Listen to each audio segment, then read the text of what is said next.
Nas conferências da Sociedade Aristotélica existe um senhor chamado Walter Bryce Gelley que em 1955 vai falar de conceitos essencialmente contestados. O que é que ele vai dizer? Ele vai dizer que na produção científica nós lidamos com conceitos que essencialmente são contestados, que essencialmente não reúnem consenso sobre o seu significado.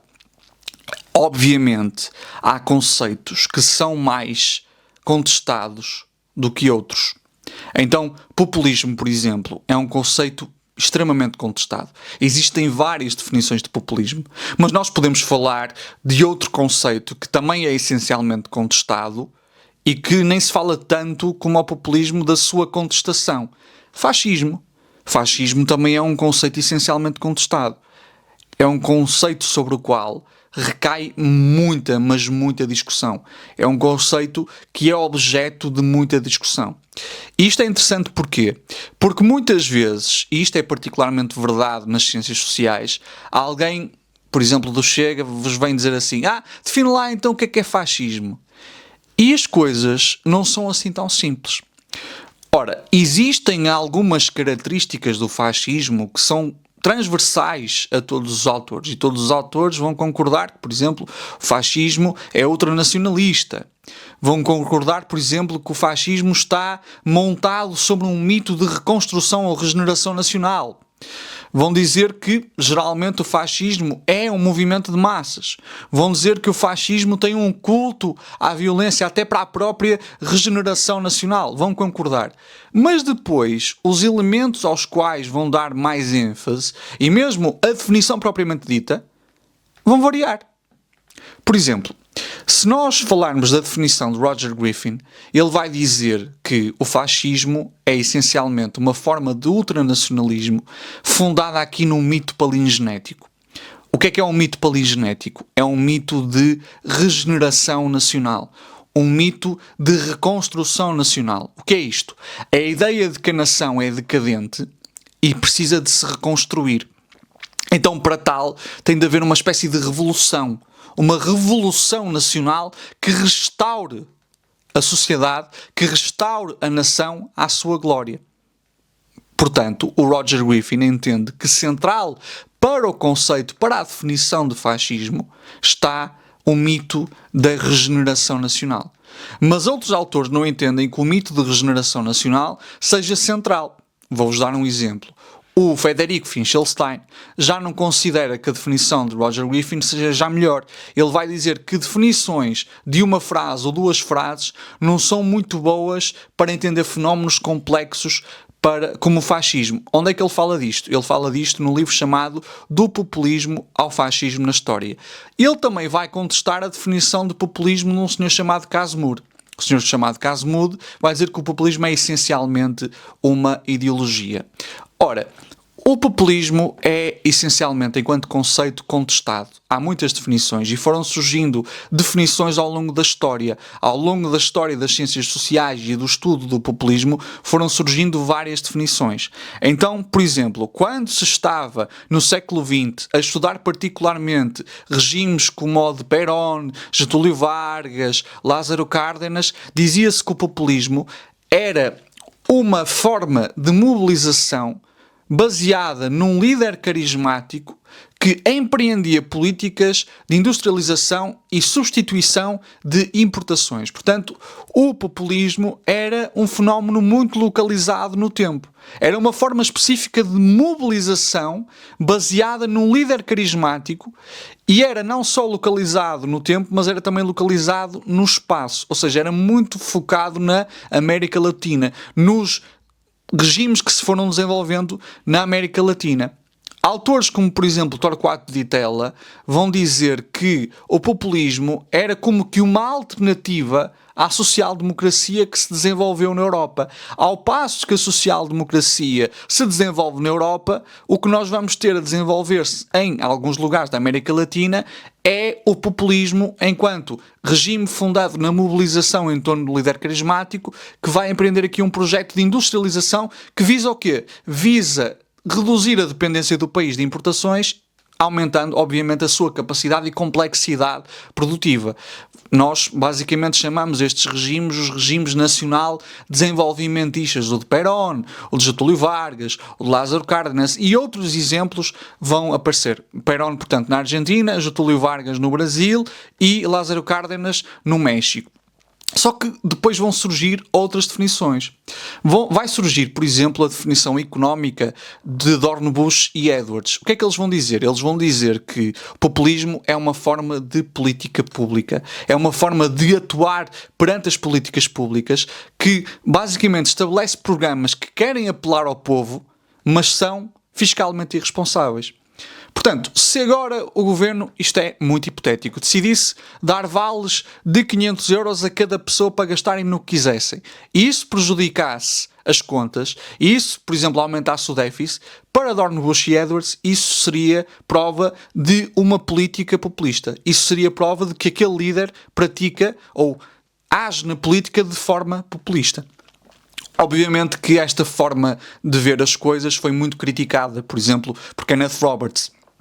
Kenneth Roberts e outro autor chamado Kurt Weiland vão ver o populismo como uma estratégia de mobilização. Uma estratégia de mobilização política fundada no líder carismático. Isto aqui tem alguma ressonância com a forma estrutural de ver, de olhar, por exemplo, para os regimes de Perón, de Getúlio Vargas, etc., só que desta vez não é tão localizado no espaço, nem tão localizado no tempo.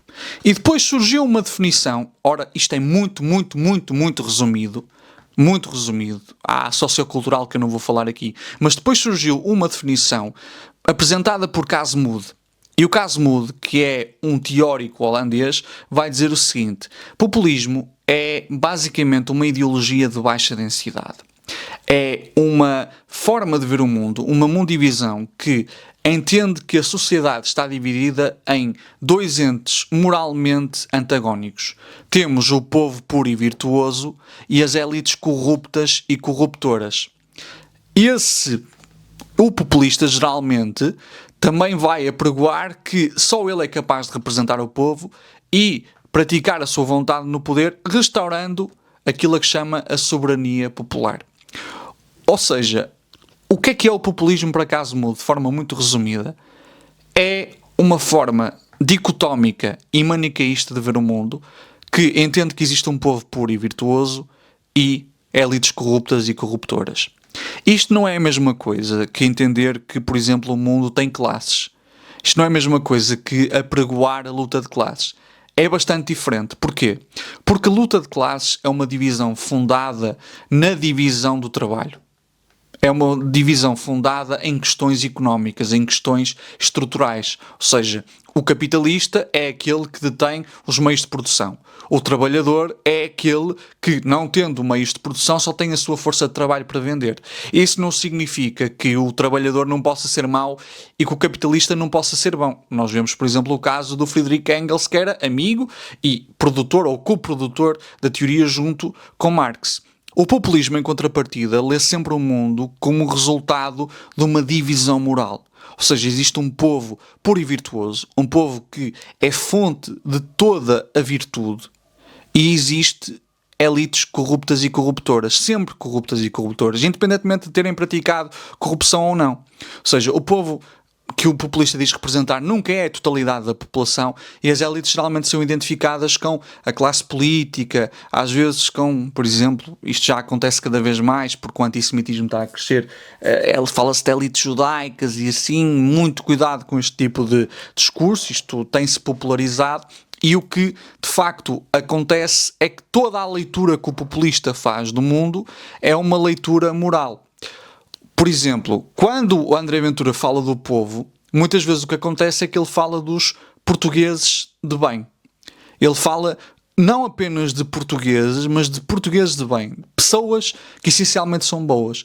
Pessoas das quais surge ou emerge toda a virtude. O que significa que a população que ele quer representar não é toda a população. Porque ele não diz portugueses, ele diz portugueses de bem. Portanto, pessoas que vivem de acordo com um estilo específico que ele acha o melhor para se levar a vida em Portugal. E nós vemos que, de facto, do povo de André Ventura não fazem parte, por exemplo, ciganos, não fazem parte imigrantes, não fazem parte, essencialmente, pessoas LGBT, não fazem parte pessoas de esquerda, etc, etc, etc. Então, esta leitura moral do mundo, esta leitura em que realmente existe um bem e um mal, esta leitura maniqueísta, é o campo em que André Ventura está habituado a operar. Obviamente que nós, se vamos disputar as coisas num campo moral com André Ventura, já estamos a preparar-nos para perder. Porque trabalhar com moralidade é o que ele faz melhor. É o que ele sabe fazer. É o que realmente criou base social para o Chega. Porquê? Porque a leitura do Chega é essencialmente moralística. E vocês veem que os populistas apoiam-se muito nesta retórica de pânico moral.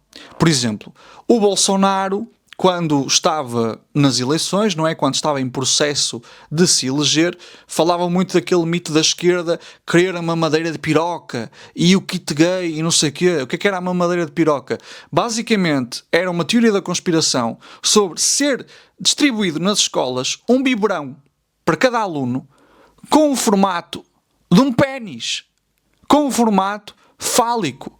Essa teoria da conspiração tinha que objetivo? Essa teoria da conspiração tinha como objetivo causar pânico moral, associada a esta ideia de a esquerda está a contribuir para a decadência total da nossa sociedade.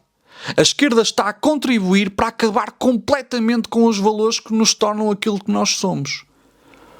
O Chega também faz coisas semelhantes. Quando, por exemplo, foi a questão das casas de banho sem género, etc, etc. O Chega apela também para o pânico moral.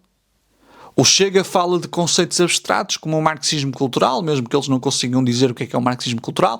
Marxismo cultural esse, que é uma teoria da conspiração que dialoga com uma teoria da conspiração nazi, que é a teoria do bolchevismo cultural, que, lá está, e este ponto é muito importante, que para Hitler o bolchevismo cultural era uma conspiração judaica, era uma forma de os judeus perverterem a sociedade, era uma forma dos judeus realmente conseguirem poluir a sociedade, que dos judeus conseguirem de facto, através de arte, através de, por exemplo, jornais, contribuir para a decadência da nação.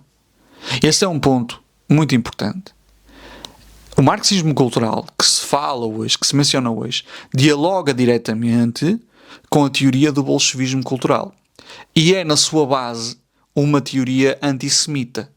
Obviamente que se foi desenvolvendo no tempo, e hoje quem veicula esta ideia do marxismo cultural não pensa, se calhar, na sua origem antissemita. Temos de, obviamente, ser justo. Mas a sua base é uma base antissemita. Dito isto, o que é que eu quero dizer? O que eu quero dizer é que o Chega trabalha neste campo moral. O Chega está sempre a trabalhar neste campo do pânico moral. E muitas vezes trabalha neste campo do pânico moral para ocultar coisas que o próprio Chega faz e são profundamente antipopulares. Vejam bem a diferença de discurso de André Ventura antes e depois da greve geral que houve. André Ventura estava basicamente a favor do pacote laboral e chegou mesmo a dizer que com meia dúzia de mudanças aqui e acolá, nada de mais, iria viabilizar o pacote laboral.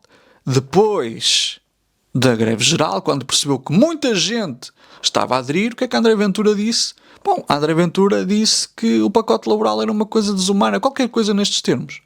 E durante os tempos em que se estava a preparar a greve geral, o que é que André Ventura fez? Arranjou meia dúzia de coisas para provocar pânico moral, como sempre faz, já não me lembro qual é que foi.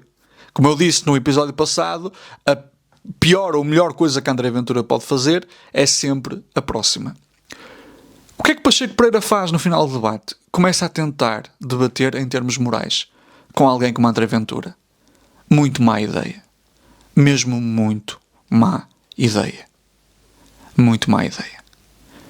E isso para mim é prova de que ele próprio admitiu que já estava a perder aquele debate, ou que pelo menos estava a perder as rédeas daquele debate. Para mim foi um erro brutal. Brutal. Brutal. Mas ainda sobre o populismo, eu sou alguém que investiga o populismo, eu sou alguém que já está há 5 anos a investigar.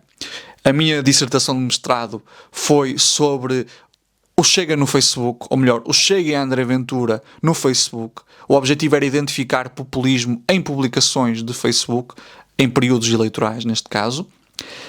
Mas agora, no meu doutoramento, eu vou continuar a analisar o populismo, desta vez tentando fazer aqui uma base comparativa, ou estabelecer uma base comparativa entre um fenómeno atual, um fenómeno do presente, que é o caso de André Ventura e Chega, e um fenómeno do passado, que é o caso de Francisco Rolão Preto e o nacional-sindicalismo. Para vocês perceberem de onde é que isto vem, o nacional-sindicalismo, ou melhor, o Rolão Preto, foi descrito, por exemplo, pelo próprio António Costa Pinto, que é provavelmente o maior especialista sobre nacional-sindicalismo e Rolão Preto em Portugal, como alguém que tinha uma retórica populista e apresentou, de facto, exemplos. E eu sou investigador, mas eu tenho problemas com o conceito de populismo. O conceito que eu utilizo é mais próximo do conceito de Casemiro, ou seja, do conceito de o populismo ser uma ideologia. Embora eu não considere que o populismo é uma ideologia, isso depois vai entrar aqui em questões como o facto do populismo de facto não ser suficientemente complexo para ser uma ideologia. Esse vai ser o argumento que o Michael Frieden vai utilizar. Nem chega a ser uma ideologia com pouca sofisticação, uma ideologia de baixa densidade. Para Michael Frieden, quando muito, é quase como uma ideologia sombra. Então eu digo que o populismo essencialmente é um conjunto de ideias sobre as elites e o povo.